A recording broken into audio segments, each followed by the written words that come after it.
तो अस्सलाम वालेकुम, कैसे हो आप सब? उम्मीद करती हूँ अच्छे होंगे।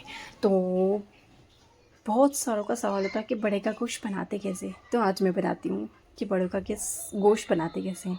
तो मेरी शुरुआत हो रही थी इस प्यारी सी नन्ही सी चिड़िया को खाना देने, और खाना देने के बाद इसे खाता हुआ देख के। तो सबसे पहले हमें ले लेना है आधा किलो बड़े का गोश्त, जो कि बिल्कुल फ्रेश था, और उसके लिए हमें 3 प्याज ले लेने हैं और हमें उस प्याज को अच्छे से कटिंग कर लें। मैंने प्याज़ों को रफली चॉप कर लिया था।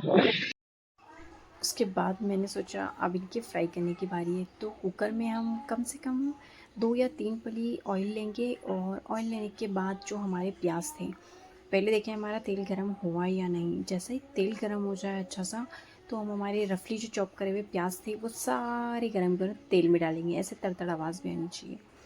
और ये सब प्याज तला रहे हैं ना, उसके अलावा प्याज जो है ना, ये तली ना तो ये बिखर जानी चाहिए, मतलब इसका जो छिलका होता है ना, कवर एक एक कवर अलग हो जाना चाहिए। हमें तब तक तलने हैं। उसके लिए मैं बड़े के गोश्त में टमाटर भी डालती हूँ। हाँ, तो उसके बाद हमें हमारे सारे जो रफली चॉप करे हुए टमाटर है उन्हें भी अब देखना, मेरे जो ये प्याज है वो अच्छी तरीके से बिखर चुके थे। तो फिर उसके बाद मैंने इसके अंदर हमारे जो रफली करे हुए टमाटर थे, रफली चॉप करे हुए, वो उसमें मैंने डाल दिया। और साथ के साथ मैंने ले ली थी टमाटर, और इसके हिसाब से जो लहसुन हो रहा था कि हमें इसमें, जैसे अगर हमने 3 प्याज लिए तो कम से कम हमें उसमें 1.5 जो गिठान होती है ना लहसुन की, वो हमें डालनी है। तो हमारे घर पे तो हम लोग लहसुन अच्छा खासा छिला हुआ ही रखते हैं। तो पहले मैंने इतना सा डाला, फिर मैंने कहा अरे ये तो बहुत कम हो रहा है, तो मैंने इतना ही वापस और लिया। कम से कम ये 2 गिठान तो होगी। तो इतना हमें इसमें लहसुन डाल देना है। उसके बाद हमें तीनों को ना अच्छे से पकने के लिए रख देना है। मतलब ऐसा है कि ये फ्राई भी होते रहे और ये गलती भी रहे, मतलब पकते भी रहे और फ्राई होते भी रहे। अगर आप इसमें लाल खड़ी मिर्ची डालना चाहो तो ये ऑप्शनल है, अदरवाइज़ वैसे भी अच्छा ही बन जाएगा।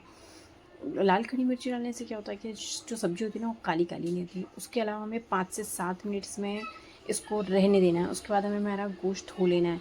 वो गोश्त अच्छे से धोना है, बिल्कुल क्लीन से। फिर उसके बाद हम यहाँ देख रहे हैं कि हाँ यार मेरा ये हो गया है। तो उसके बाद है ना, मैंने ना जो मेरा धुला हुआ गोश्त था उसको रेस्ट पानी निथारने के लिए रख दिया। और ये जो मेरे तला चुके थे अच्छे तरीके से, दिखना टमाटर भी गल चुके हैं, तो मैंने इसको निकाल लिया एक जार में। और जार भी वो वाला होना चाहिए जो मोटे मोटे जो पिसता है ना, बीच वाला जो जार होता है ना, उस जार के अंदर इसे मुझे डाल देना है। उसके बाद मैं इसको ठंडा होने के लिए रख दूँगी जार के अंदर, ताकि मेरा टाइम बच जाए।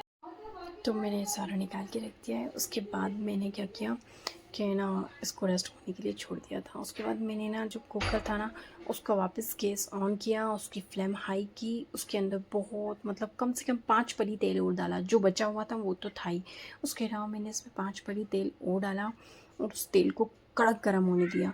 और इसके अंदर में मसाला, वो जो है ना, काली मिर्ची और लौंग, फूल जो आती है वो, दालचीनी, और इन सब का जो ये था, ये पानी के अंदर भिगो के रख दिया था। और गरम गरम तेल के अंदर मैंने डाल दिया, और इसे तुर तुर तुर तुर तुर तुर आवाज़ आई।